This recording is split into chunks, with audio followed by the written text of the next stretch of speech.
거룩하신 아버지 하나님, 주께서 우리에게 베푸신 은혜가 너무 커서 우리는 다 헤아리지도 못하고 그때마다 넘치는 당신의 은혜를 찾아 경배도 못 드립니다. 주는 언제든지 미쁘시사 저희들로 하여금 믿음을 갖게 하시고 주를 향하여 거룩하고 선한 소원을 품을 수 있도록 성령으로 채워주시니, 주님, 내가 누구인가를 예수 믿고 비로소 알았습니다. 어떻게 살아가야 되는가를 예수님 만나서 배우기 시작했습니다. 이토록 귀중한 예수 그리스도를 저희들에게 구원해 주러 허락하셨고 성령을 통하여 하나님 아버지를 본받아 살아갈 수 있는 인격 성장을 허락하셨으니 실로 아버지의 진실하심이 크고 큰 것을 감사합니다.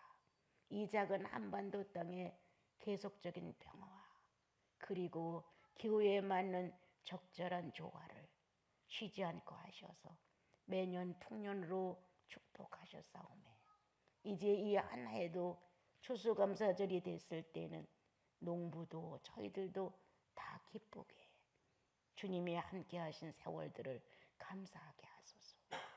오늘도 이렇게 모여 주님을 경배하고 예배하오니 주 홀로 왕권으로 우리를 다스려 가소서. 예수님의 이름으로 기도합니다.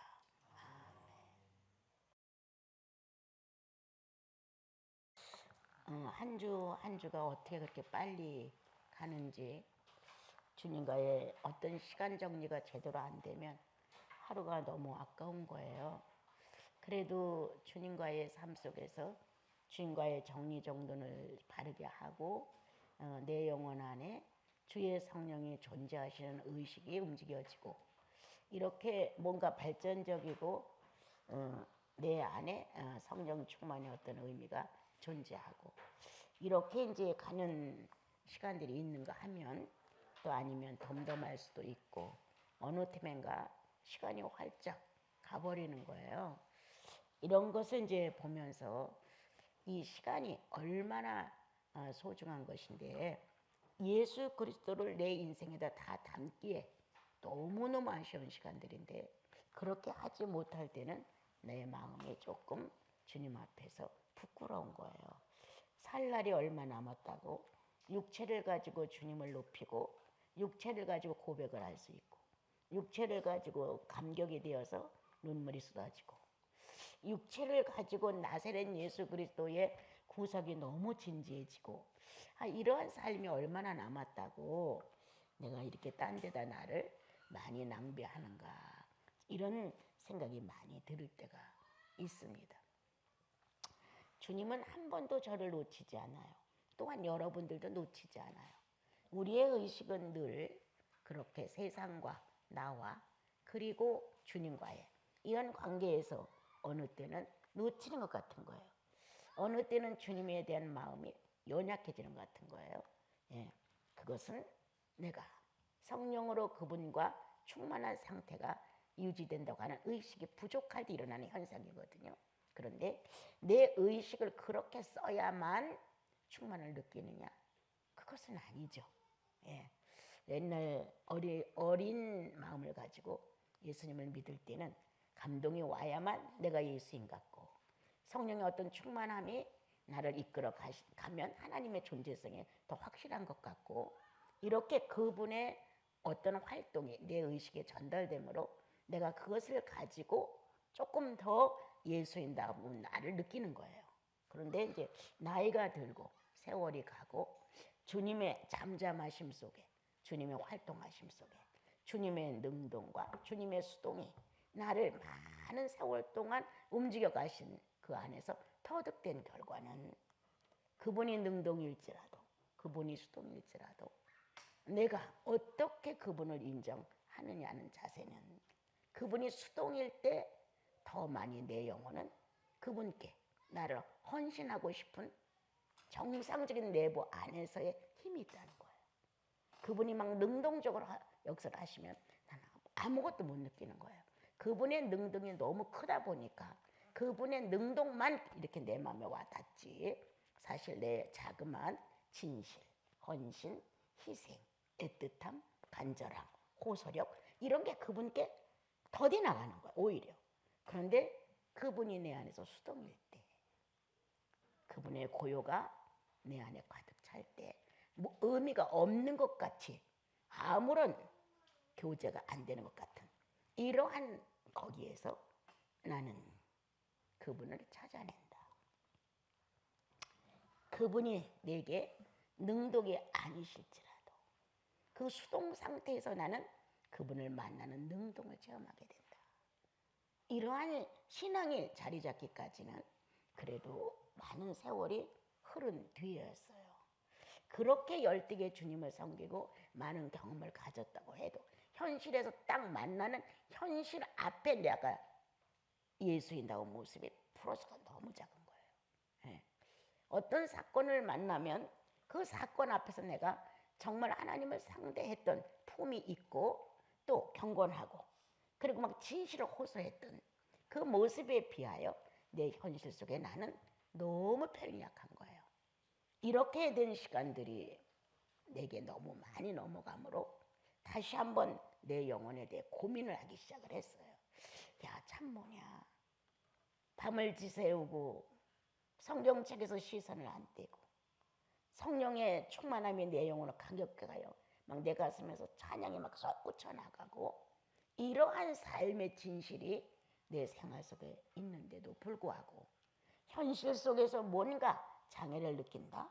뭔가 내가 원하는 것이 아니다. 이런 것들을 만났을 때 내 감정의 표현 그리고 내 스스로 그런 환경과 그 사람들에 대하여 100% 긍정이 안 된다는 거. 이런 데서 모순을 빚는 나를 발견하게 되는 거예요. 그래서 이건 또 뭐야 이렇게 하면서 이것조차도 나와 관계없는 사건으로 나는 볼 수 없단 말인가. 이러한 내용이 왔었을 때 이거에 대해 나는 주님을 어떻게 인정하고 내가 이 상황을 어떻게 주님을 내 삶의 주님으로 내가 알고 있는가. 이런 이제 고민이 이제 지나가면서 주님이 늘 낮과 밤의 일반이라 이르신 것처럼 낮과 밤의 일반, 사건과 사건이 아닌 것을 일반으로 볼 수 있는 문제와 문제를 놓고 이것은 이렇고 이건 이렇게 탁탁 내 마음의 구미에 맞게 딱딱 떨어져 나가고 조각적이어야만 내 마음이 만족했는데 그것도 아니라는 것이에요. 그래서 조금은 이제 뭐 철이 들었다고 할까 아니면 야 나도 조금은 성숙해 가는 것인가 이런 마음. 그렇게 예수 그리스도와 함께 많은 세월을 살았다고 할지라도 주님이 내 삶의 주인이시라는 자체의 표현이 빈약하지만 엄청 괴로운 거예요. 예. 내가 무엇을 어떻게 안 하고 하고의 수준이 아니라 나의 하나님이신 그분을 놓고 내 육체는 뭐라고 말하는가 지금. 이 육체와 연결된 이 환경을 놓고 나는 어떻게 반응하는가. 이렇게 보면요. 너무 쌍스럽고 예법도 없고 어떤 사람이 살아가는 기본의 교양 양식도 없는 게 너무 많은 거예요. 예. 어떻게 보면 아주 쌍놈이에요. 감정도 쌍놈, 행동하는 것도 쌍놈, 예의 범절도 쌍놈. 뭐 하나가 귀인다운 데가 없는 거예요. 그럼 그동안 성경을 보고 기뻐하고 또 찬양을 하고 감격하고 말씀을 깨닫고 소리쳤던 이와 같은 것은 무엇일까? 이건 나만의 어떤 도취성에서 내 감정대로 내가 이렇게 빠져가는 걸까? 별 생각을 참 많이 해보게 됐었어요. 예. 지금도 뭐 그렇다고 완벽해졌다는 것은 결코 아닙니다. 그러나 오늘 성경을 읽은 것처럼 어떤 사람을 이 나라에서 느부갓네살 왕 여기서 어떤 사람들을 선택하고 싶은 것이냐. 이런 사람을 이스라엘 중에서 청년을 뽑아라. 이렇게 4절이 요구합니다. 그렇게 뽑은 다음에 이제 17절의 답변이 나오게 됩니다. 우리는 원래 쌍놈의 기질로 존재했고 죄인의 기질로 사건이 생기면 변명과 변호와 빠져나갈 궁리를 하지 책임을 질 생각들을 안 하는 게 쌍놈의 기질이잖아요. 예. 그리고 어떤 문제가 손해가 나면 보복을 해서라도 내 걸 찾고 싶지 결코 양보해서 상대에게 주려고 하는 마음이 안 들죠. 예. 우리는 이 삶을 살아가면서 인간의 이성을 가지고 최고의 악한 짓을 많이 한 게 나인 것 같아요. 이성을 가지고 그것도 정상적인 삶을 바르게 산다는 기준을 노래한 게 바로 나예요. 저 정도는 아니야. 이 정도는 그래도 주님 앞에서 예수 안 믿어도 기본은 있어야 되지 않을까요? 이런 식이 나였어요. 예수 믿고 나니까 이건 더 많이 밝아진 거예요. 예. 그 나의 삐뚤어진 사고와 나의 삐뚤어진 감정, 옳지 않은 판단 이런 거를 정상으로 갖다 놓는 것도 어마어마한 어려움이었어요. 예. 삼자는 내가 늘 말해 삼자는 빤히 상대를 알고 있는데 자기는 그걸 모르는 거예요. 삼자는 그 사람 거짓말 잘해. 그 사람 둘러치기 잘해. 삼자들은 평가하는 거야. 혼자 잘난 척하지만 효과도 없어. 삼자는 다 상대를 놓고 그렇게 반응을 하고 이미 마음에 접수를 했어요. 그런데 본인은 모르고 자기는 완벽하고 자기는 잘하고 자기는 능력자고 자기는 지혜자고 이렇게 자기를 알고 있는 거예요. 이런 데서 빚어지는 예수의 공허. 예수 없는 자기는 그런 사람으로 알지만 아무것도 없는 거예요. 예수 없는 예수 있는데도 예수 없는 것 같은 공허가 꽉 차 있는 거예요. 이렇게 살아가면서 자기는 우수하다고 생각하는 거예요. 나는 너 같진 않아. 나는 당신 같진 않아. 당신은 옷 뺏기 희생을 안 하지만 나는 치료를 해. 그건 자기 생각이에요. 당신은 산 뺏기 고생을 안 하는데 나는 치를 고생해. 그건 다 자기 생각이에요. 그런데도 불구하고 우리는 자기 자신을 모르는 거에 대해서 알지 못하고 있는 게 큰 병인 거예요. 이렇게 쌍놈의 기질과 쌍놈의 생활 태도 안에서 우리가 태어났고 또 그렇게 살았어요. 무슨 왕족이 되어서 최고의 양반의 어떤 기질에 가문의 교육을 받은 것도 아니에요. 어떻게 하면 먹고 사느냐, 어떻게 하면 남한테 안 지느냐, 어떻게 하면 성공하느냐, 어떻게 하면 인정을 받느냐 이러한 경쟁의 악의다툼 속에서 존재의식들을 길러갔어요. 그러다가 예수를 만난 거예요. 예수님을 만나니 예수님은 전혀 달랐어요. 그는 왕족이셨고 왕의 가문이었고 최고의 법도를 갖고 계셨고 그는 모든 이에게 어떻게 상대할 것인가를 우리에게 교육하러 오신 분이었어요. 그래서 우리는 이제 죄인인 걸 제일 먼저 교육의 반응은 죄인인 걸 깨닫는 것이었어요. 아, 내가 죄인이라구나. 그래서 쌍놈이 가지고 있는 사고, 쌍놈이 가지고 있는 판단력, 쌍놈이 가지고 있는 생각, 쌍놈이 경험한 지식 얼마나 몰상식하고 얼마나 잔인무도하고 얼마나 교양 없고 정말 부끄러운 거예요. 이러한 나를 예수 그리스도가 오셔서 당신의 삶으로 우리를 교육하시는 거예요. 지난날에는 쌍놈 맞아. 지난날에는 무법한 자야 맞아. 지난날에는 잔인무도했어 맞아. 나 하나 살기 위한 방법으로 남에게 피해를 준다 할지라도 큰 양심의 가책이 없어. 내가 중요하니까. 이렇게 살던 나와 여러분에게 갑자기 우리는 왕의 족보로 옮김을 받는 거예요. 왕의 족보로 옮김을 받고 왕가의 출신이 됐다는 소문이 나기 시작했어요.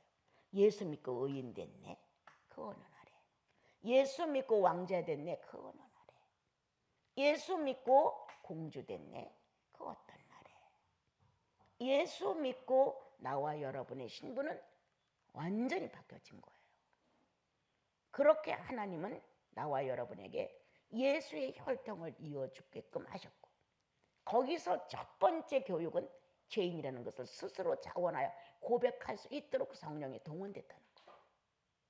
우리들의 의식 갖고 내가 죄인이야, 내가 잘못돼서 내가 악해, 이거 잘 못해요. 조금 반성 정도는 될지 몰라도 그렇게 나를 정말 아주 명료하게 난 나쁜 사람이야, 아주 지독한 인간이야, 이렇게 내뱉는 데는 쉽지 않은 거예요. 그런데 성령이 오셔서 나를 도우셨어요. 지난날의 신분에 꼭 맞게 살아간 죄인의 모습을 알게 하신 거예요. 그래서 그때 나와 여러분은 자신도 모르게 내가 이렇게 막되게 살았습니다. 사람이라는 칭호가 부끄러울 만큼 짐승에 가깝게 살았습니다. 하나님이 원하시는 하나님의 삶의 모습이 아니고 우리는 본능적인 삶을 충실하게 살아가는 모습으로 살았습니다. 이제 각자가 그리스도를 만나고 나면 자기 스스로가 다 고백을 하게끔 되어 있어요. 주님 10개의 계명을 갖다 놓고 주님이 심판을 한다면 다 해당되는 거예요. 이래서부터 10가지 계명이 다 해당되는 거예요. 피해 갈 수 없는 나라는 것을 이제 발견하게 되는 거예요. 발뺌을 하고 변호를 하고 아니라고 하고 죄를 가볍게 만들려고 이렇게 해서 되는 것이 아니에요. 두 번째 주님의 교육은 인정하는 거예요. 주님 1계명도 나는 완수하지 못해요. 주님 10개의 계명을 나는 완수할 수 없습니다. 완수하라고 하셨기에 완수해야 되지만 주여 나는 아직 거기까지 미치지 못합니다. 하나의 계명도 내가 등에 지기에 너무 어려워요. 그러므로 이 하나의 계명을 주님이신 예수 그리스도를 통해서 완성했다는 사실에 인식이 들어와야 내가 할 수 있는 게 아니라 그리스도가 십자가에서 이 문제를 해결하셨다는 인식이 내 속에 들어오므로 한 개의 계명이 심령 안에서 타협을 보는 거예요. 네가 하는 게 아니야. 나 외에 다른 신은 없다. 하나님 한 분만을 섬겨라. 이렇게 계명이 왔단 말이에요. 이게 내 이상과 나의 어떤 양심을 가지고 이게 그렇게 선뜻 가슴에 들어와 나를 해치고 나를 이기고 주관자가 될 수 있느냐? 안 되는 거예요. 그런데 거듭난 영혼 안에서는 그리스도가 내 구주가 됐다는, 내가 죄인이었다는 사실을 고백한 그 안에서는 성령이 활동할 수 있는 능력이 있는 거예요. 그래서 나도 모르게 주님 나를 계명을 놓고 나를 갖다가 의인이라 하신다면 나는 하나도 못합니다. 나는 할 수 있어. 그래도 해야지. 해보는 거야. 이런 식의 우리가 아니에요. 너는 아마 3개도 못할걸? 그렇지만 난 5개는 할 수 있어. 이러한 방자한 모습. 주님 나는 하나도 못해요. 내 모든 인격 체계 안에는 나 외에 다른 신은 없느니라는 내용이 없습니다. 없었어. 그런데 새로 예수 믿고 그 말이 들어온 거예요. 하나님 외에는 다른 신이 있을 수 없어. 처음으로 나와 여러분의 의식이 막 깨닫게 됐어요. 그 의식을 받아서 소화시키는 것도 쉽지 않은 거예요. 왜? 나는 내 인생에 맞는 신들을 다양하게 갖고 있었으니까. 내가 살아가야 되는 조건에 맞춰서 그 신은 활동들을 해야 했으니까 내 신이 너무 많았던 거예요. 그런데 내 신은 이제 다 무효가 되고 내 능력, 내 지혜, 내 판단, 내가 살아갈 수 있는 어떤 조건들, 이런 거는 그렇게 중요하지 않고 하나님께서 우리에게 내놓으신 10개의 계명을 가지고 우리가 신앙을 갖고 주님을 사랑해 보라 한다면 우리는 기권하게 돼요. 그런데 자기를 모르는 사람은 나는 그래도 할 수 있어. 자기가 어떠한 실력을 갖고 있는지 모르는 사람은 너는 2개밖에 못해. 난 5개 할 수 있어. 이런 식의 헛된 이러한 공허감을 가지고 잘 할 수 있다는 거예요. 이렇게 믿어온 신앙생활이 어떻게 내 안에 주님을 완성시킬 수 있느냐? 거의 없죠. 예. 이제 내 의식은 나 외에 다른 신이 없다는 거기에 한동안 시달려요. 다른 신이 없으면 그분은 영생 속에서 나에게 새로운 인생을 제시한 분이에요. 그 의식으로 나를 이끌어 가야 되는데 쌍놈이 누렸던 쌍놈이 갖추었던, 쌍놈이 소망했던, 쌍놈이 살아간 나의 인생, 이걸 가지고 주님을 찾아갈 수가 없는 거예요. 그러니까 나 외에 다른 신은 없어. 내 신이 다 망그러지는 거예요. 파괴되는 거예요. 내 신이 다 없어지는 거예요. 무덤으로 들어가는 거예요. 그리고 사건을 만났을 때 비로소 내게 생명을 주신 분은 한 분, 주님뿐이야. 이렇게 뭔가 새로운 인식이 내가 나에게 말해주는 거예요. 설사 이번 일로 인하여 내가 주님 앞에 부족한 점이 있다 할지라도 내가 이것이 성취되기를 바라고 예수의 이름으로 나를 축복해달라고 이렇게 할 수 없다는 거예요. 여태까지는 나에게만은 하나님을 찾았기 때문에 조금 문제가 나오면 이걸 해결해달라고 하나님은 전지전능하시니까 이 문제를 내 안에서 해결해 주십시오 하고 소리를 질렀다는 거예요. 그리고 해결이 됐다 하면 무조건 이거는 어떤 의미에서 해결된 건지도 모르고 내가 기도를 했으니까 하나님은 내 기도를 받고 이거를 응답했다는 거예요. 아니에요. 창조주이신 하나님은 그렇게 조르지 않아도, 그렇게 원치 않아도 이 인류 안에, 창조성 안에, 창조력 안에, 창조의 능력 안에 그렇게 될 수 있는 조건을 아주 충분히 넣으셨어요. 예. 보통 우리는 그것을 다 신앙으로 묶어다 놓고 신앙이 그렇게 됐다는 거예요. 어느 분이 옛날에 그런 얘기를 하더라고요. 자기 하나가 기찻길에서 하나만 살아남았다. 다 죽었다. 그런데 자기는 내일 가운데 있었기 때문에 살아났다. 자기는 무신론자다. 예. 그런데 이것을 종교인들에게 말한다면 나는 하나님이 날 보호했어. 하나님이 나를 살렸어. 그럼 그 많은 사람 다 죽여야 했고 자기 하나만 살려야 했느냐. 이렇게 그분이 쓴 걸 내가 보게 됐어요. 나중에 자기가 세월이 흐른 뒤에 예수를 믿고 나니까 알게 됐다. 예, 비로소 하나님이 다 죽이고 나만 살렸다는 이렇게 종교의 무서운 독성이 자기를 이끌어갈 수 있었다는 거예요. 그런데 그렇게 믿지 않았고 우연이었구나. 이렇게 했을 때 창조 안에 이렇게 사람이 피할 수 있는 길이 있구나. 하나님은 무조건 다 불행을 주는 것도 아니고 너만 구원돼라고 하는 것도 아니로구나. 뒤늦게 그분은 자기가 하나님의 아주 커다란 섭리 안에 인생이 아주 쬐끄맣게 달라붙어서 간다는 사실을 알게 됐다는 거예요. 우리는 그렇게 아니라고 말하면서도 유일신 하나, 나 외에 다른 신이 없다는 이 존재성을 인정하기가 너무 어려운 거예요. 예. 상황을 만나면 빨리 이 유일신은 빨리 내 편이 되어서 내 문제를 쫙 해결해 줘야 되니까 왜 이걸 안 해주는 거냐. 뭐 때문에 나는 주님을 이렇게 섬겼고 이렇게 사랑했는데 왜 안 해줘. 이런 마음이 들어오는 거예요. 오늘 주님은 이러한 식의 예수를 믿는 것을 우리에게 말씀하신다. 하지 마라. 가장 소중한 건 네 인생의 사물과 관계된 물질의 문제가 중요한 게 아니라 영생이 중요한 것이다.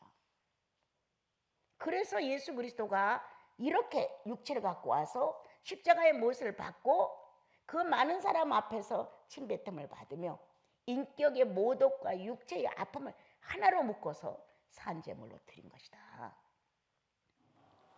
그게 얼마나 가치가 있냐. 그게 결국 너의 불행과 행복을 좌우하는 결과밖에 가져오지 않느냐? 아니라는 것이. 하나님은 하나님의 백성이 잘못했을 때 땅이 입을 벌려갖고 고라져서는 삼켜버렸어요. 열방에서 들으면 뭐라고 하겠어요? 여호와가 사람을 죽였대. 그 신은 어떻게 자기 백성을 불쌍히 여기지 않고 그렇게 입을 벌려서 다 흙속에 묻어버렸대. 이런 말을 남길까? 이건 인간의 생각이에요.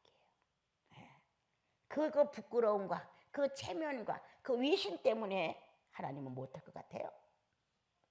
인생은 그 듣는 말이 두려워서 그 듣는 말에 의해서 좌우되고 자기 평이 나쁘게 날까봐 그럴 수 있어요.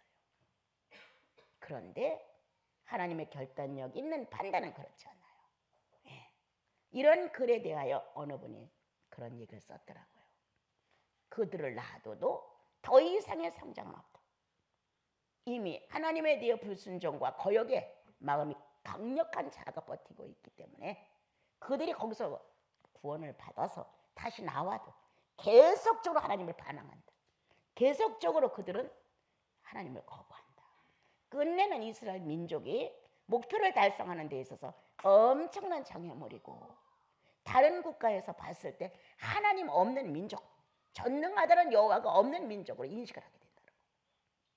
그것이 오히려 그 나라 하나님은 잘못하면 즉시 정리를 하신대. 무섭고 두려운 하나님이야. 이렇게 인식이 됐다는 거예요.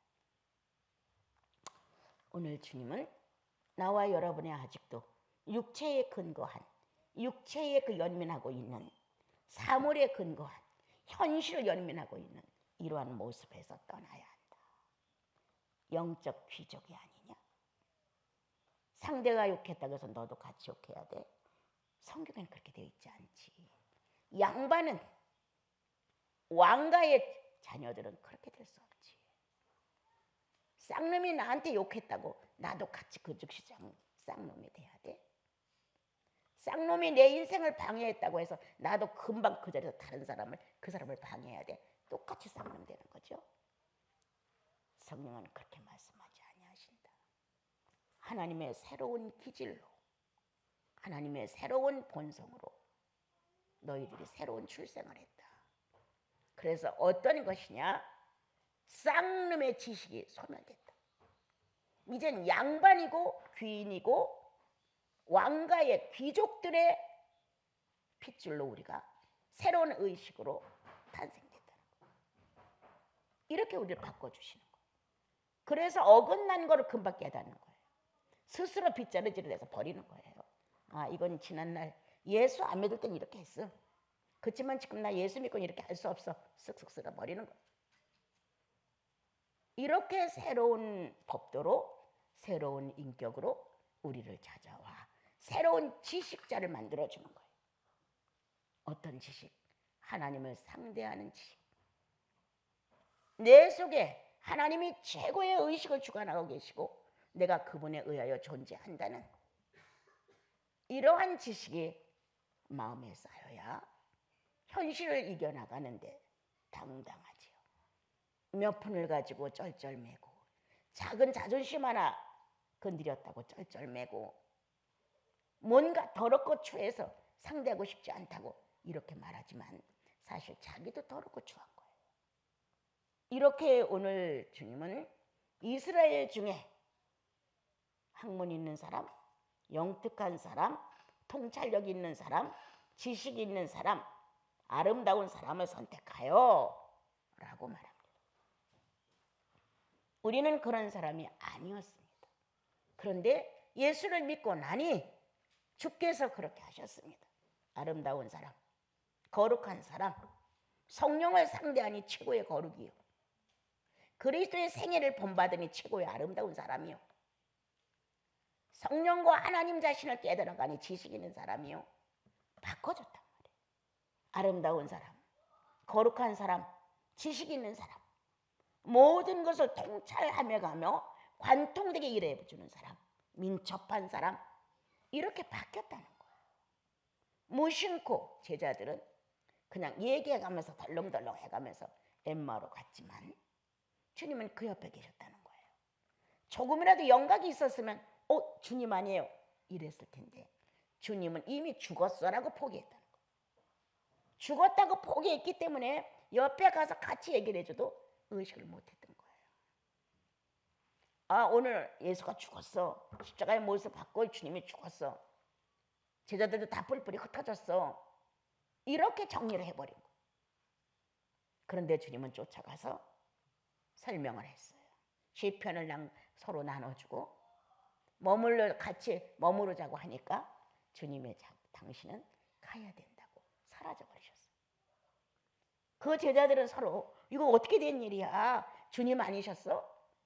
야, 길에서 올 때 얘기할 때부터 이 마음에 감동이 있더라. 어쩐지 좀 이상했어. 그래도 자기가 딱 주님이야 라고 발견할 수는 능력이 안 됐다는 거. 우리는 이렇게 주님이 우리를 예수의 한 사람으로 만들어 주시고 예수와 관계를 맺을 수 있는 삶의 터전으로 우리를 이끌어 가시면서 아름다운 분, 그분을 사생활 중에 드러내기를 원하시는 거란 말이에요. 그래서 그렇게 뽑혀가서 이제 거기는 왕이 허락하는 식사를 하라고 했는데 이들은 아니요. 우리는 그렇게 하지 않아도 괜찮습니다. 우리는 우리가 채식으로만 정리를 해보겠습니다. 만약에 나중에 열흘 후에 우리가 이렇게 진술을 먹는 사람들과 우리가 다르면 그때는 그렇게 하겠습니다.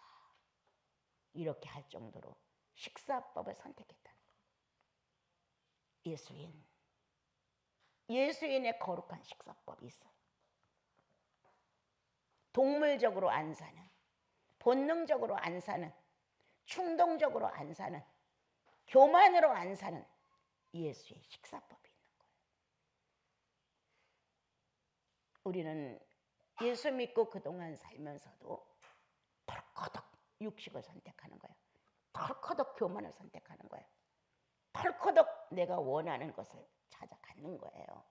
그래서 우리들의 식사법은 어느 결인가 다시 욕망적인 식사법으로 타락할 수 있다는 거예요. 그런데 주님은 이것을 오늘도 쫓아오셔서 양반의 식사법은 그게 아니야. 순결한 것이 예수인의 식사법이야. 거룩한 것이 예수인의 식사법이야. 정결하고 순수한 것이 예수인의 식사법이야. 끈질기게 고집을 부리고 아직 투성으로 막 이겨나가려고 하고 완고한 성격으로 일처를 하는 것, 그건 짐승의 싸움이야. 예수인의 식사법은 순수한 것이다. 깨끗한 것이다. 부드럽고 연한 것이다. 맛스러운 것이 아니라 무맛이다. 그게 예수인의 식사법이란 말이에요. 그래서 다니엘과 그의 친구들은 우리는 하나님의 식사법을 선택하겠습니다. 하나님의 식사법을 선택했어요. 허락을 해줬어요. 그렇게 살았어요. 그 식사법에 의해서 욕망은 때때로, 육체는 더 좋고 기름지고 내가 원하는 욕구를 채울 수 있는 것들을 원할 수도 있었다는 거예요. 전혀 없었다 그건 아니겠죠. 그렇지만 내가 선택한 하나님의 거룩한 식사법, 나와 여러분이 그리스도 안에서 커다란 축복을 받았을 때 구원을 받고 만찬을 띄었던 식사법, 어땠어요? 그 당시 포도주를 마시고 처음 구원받고 나서 만찬을 했을 때 얼마나 설레었어요. 우리에게 붙여준 작은 밀떡을 입에 넣으면서 새로운 지식을 육체에다가 허락을 해줬어요. 그리스도가 흘리신 피야, 그리스도가 못 박으신 살이야. 이것을 먹고 마시지 않으면 예수와 관계가 없어. 이건 영생의 표식이야 라고 말씀을 하셔서 우리가 처음으로 구원받고 세례받고 나서 이러한 지식을 육체에다 담을 때 설레였죠. 감격했죠. 나는 그 당시 내가 너무 비천했기 때문에 정말 사람이 아니야 벌레 같은 내가 어느 날 예수의 만찬에 내가 들었다는 생각 때문에 한없이 감격했었어요. 어떻게 나 같은 자가 사람도 같이 식사하기가 나도 부끄럽고 상대도 어려울 텐데 어떻게 이렇게 멋진 그리스도의 식사법에 나를 초대할 수 있단 말인가. 어떻게 이렇게 그리스도의 살을 나누고 그리스도의 피를 나눌 수 있는 최고의 왕과의 귀족들의 식사 자리에 나를 초대해 줄 수 있단 말인가. 나는 그 만찬이 다 가도록 몰랐어요. 거기에 내가 감동되었기 때문에 그 만찬이 다 끝나고 그 예식이 추수감사 예식이 다 끝나도록 몰랐어요. 예. 내가 너무 비천해서 정말 어울리지 않는 축복을 받고 예수의 식탁에 부르심을 받아 함께 포도주를 마시고 그들과 함께 떡을 떼는 자리에 내가 속했다는 이 자체가 너무너무 벅찼었어요. 여러분들도 나는 구원받고 나서 처음으로 만찬 뛸 때 다 감동과 감격이 있을 거라 생각해요. 예수의 식사법, 왕족의 식사법, 본능적으로 사는 것 아니다. 채소를 먹으며 연한 것을 취하고 부드러운 걸 취하고 욕망으로 꽉 채우지 않고 늘 빈 듯한 자세를 가지고 식사를 했다는 거. 그런데 나와 보니까 이들은 너무 아름답고 빛나고 윤택했다는 거예요. 네. 오늘 주님은 17절 우리 한번 같이 읽어봐요. 자, 읽어봅시다. 하나님이 이 네 소년에게 학문을 주시고 모든 서적을 깨닫게 하시고 지혜를 주셨으니 다니엘은 또 모든 환상과 꿈을 깨달아 알았더라. 거기서 하나 더 세 친구보다 월등한 것은 네 상을 끄집어내는 거였어요. 꿈과 환상. 다 같이 통찰력이 있었고 지식이 있었고 학문을 통달했고 명철했고 거의 다 같았어요. 그런데 다니엘에게만 특수한 것이 은사가 하나 주어졌는데 상대의 뇌상에 들어있는 걸 끄집어내는 거였어요. 그리고 환상을 해석하는 것이었어요. 그게 다니엘의 다른 친구들보다 특징이었어요. 그러면 왜 주님은 다른 사람들도 있는데 다니엘에게만 이와 같은 은사를 더 부었을까? 예. 똑같이 통찰력, 똑같이 명철, 똑같이 학문, 똑같이 지혜롭고 많은 것들을 다 우수하게 갖고 있었는데 왜 이 다니엘에게는 이와 같은 축복을 더한 것일까? 여러분, 남들이 조금 더 주님에 대해서 활동이 있고 뭔가 가르침을 잘한다거나 행동이 바르다거나 칭찬이 나온다든가 한다면 그는 성령을 존중하는 사람이에요. 영혼 안에서 사람들 보는 데서 막 보여주고 나타내는 게 아니라 가슴 안에서 자기의 주님을 선대하는 성령 체험이 있는 사람이에요. 그래서 어느 친구보다 다니엘은 이 영혼 안에 하나님을 체험하는 농도가 틀렸다는 것. 더 깊었고 더 신실했고 더 명확했고 그리고 그 안에서 이미 많은 것을 결정짓고 나오는 사람이에요. 예. 그러므로 주님은 성령의 은사를 부어주셨는데 많은 것들을 보고 느끼고 그냥 그 당시에 사건들을 풀어나갈 수 있는 그러한 축복이 그에게 이루어져서 그렇게 큰 자리를 차지하게 됐던 거예요. 그럼 왜 나는 민감하지 못할까? 난 내 스스로가 참 많이 고민해요. 예. 일을 저지르기 전에 일차를 척척 해야 되는데 꼭 해놓고 아차 이거 이렇게 해서 해야 되는데 이런 게 더러더러 있는 거예요. 예. 이 성령의 민감도가 떨어지는 것 같은 거예요. 그래서 어느 때는 나이 탓이야? 주님을 경외하는 게 미지근한 거야? 어떤 거야? 내가 세상적이야? 이렇게 나를 아주 냉철하게 주님 앞에 펴놓고 한번 보는 거예요. 아직은 주의 성령이 충분히 붙들고 일할 수 있는데 그건 영혼 문제니까 뭐 나가서 노동을 하는 게 아니잖아요. 그렇다면 내가 내 의식 안에 주님을 쉴 사이 없이 놓치지 않고 그분을 선대하는 인격적인 대우가 내가 부족하다는 거예요.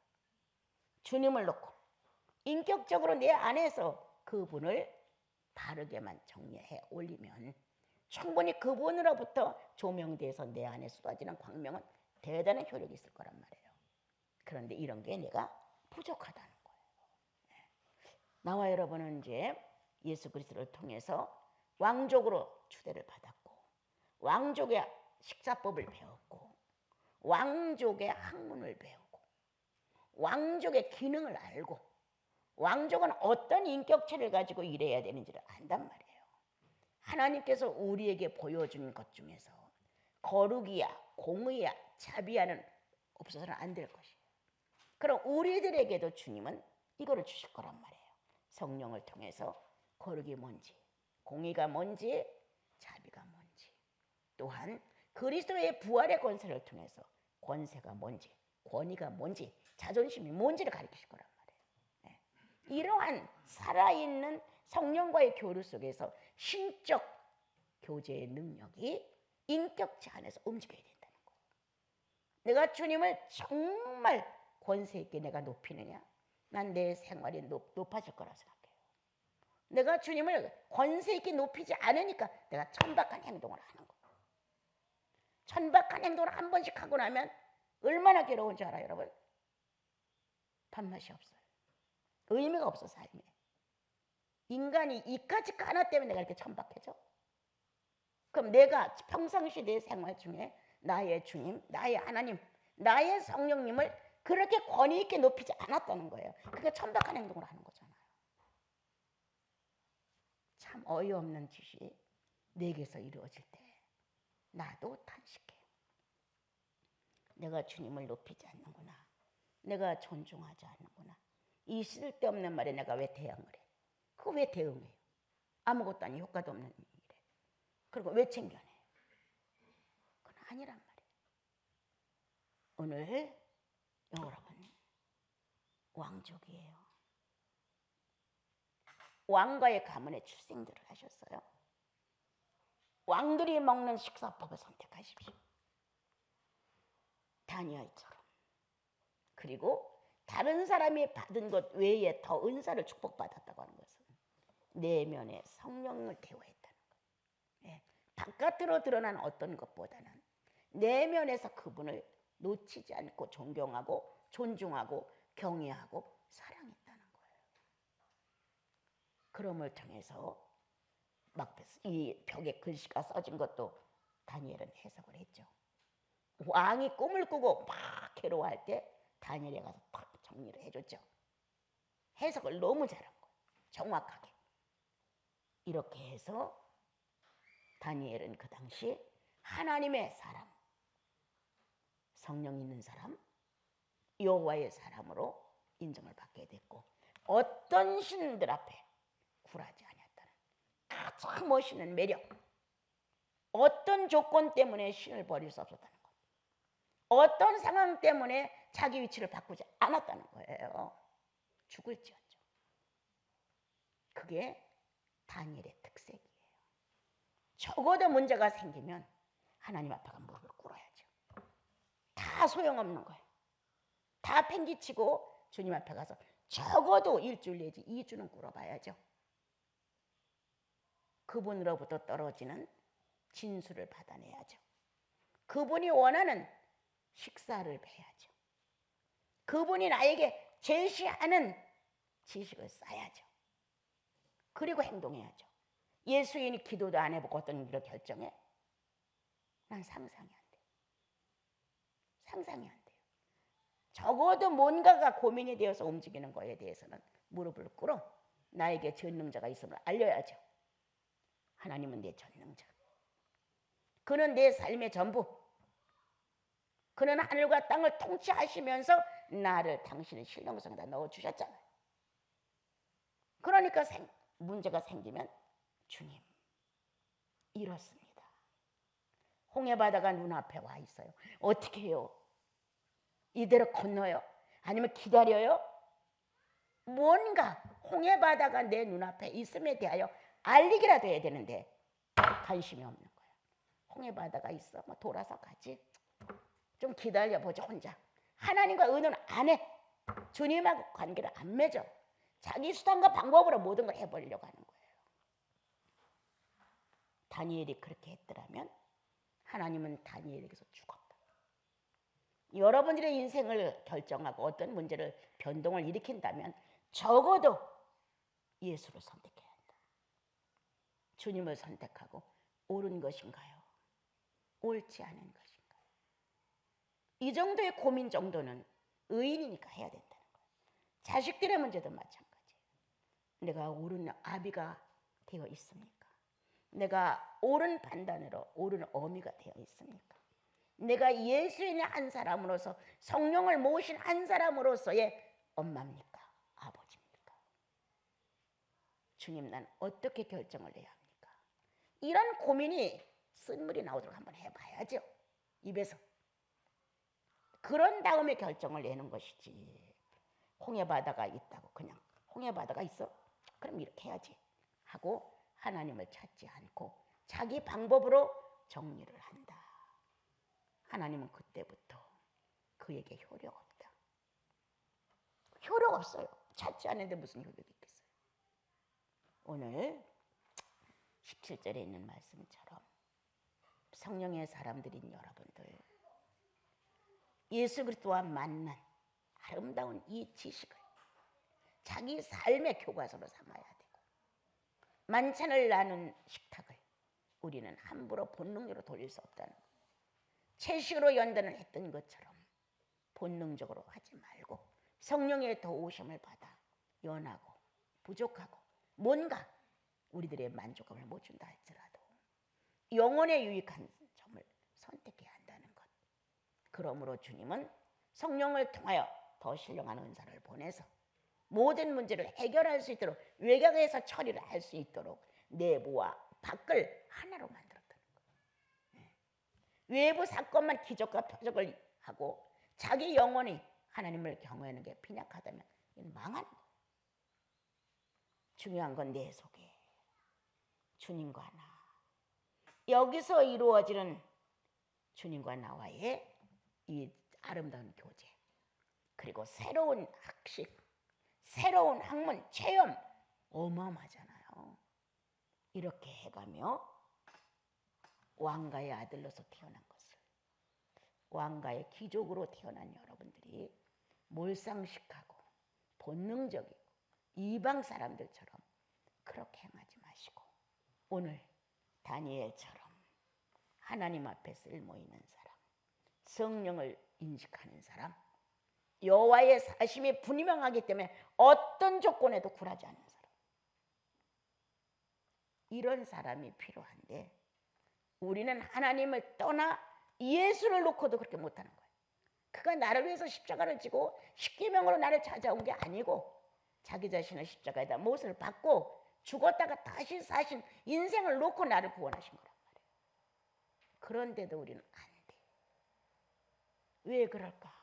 고민해 봅시다. 왜 나는 그리스도의 사람으로서의 능력 있는 것, 성령 충만한 것, 상대가 감동받을 수 있는 이런 짓을 난 왜 못하는 걸까? 한번 고민해 보시고 자격을 잃어서는 아니 되죠. 이미 왕과의 귀족으로 부르심을 받았고 그 법도 안에서 지금 생활하고 있고 최고의 법도이신 하나님이신 그분이 우리를 성령의 법으로 이끌어 가시고 있으니까 우리 좀 더 신령한 몸과 마음으로 또 한 주를 도전해 가봤으면 참 좋겠습니다.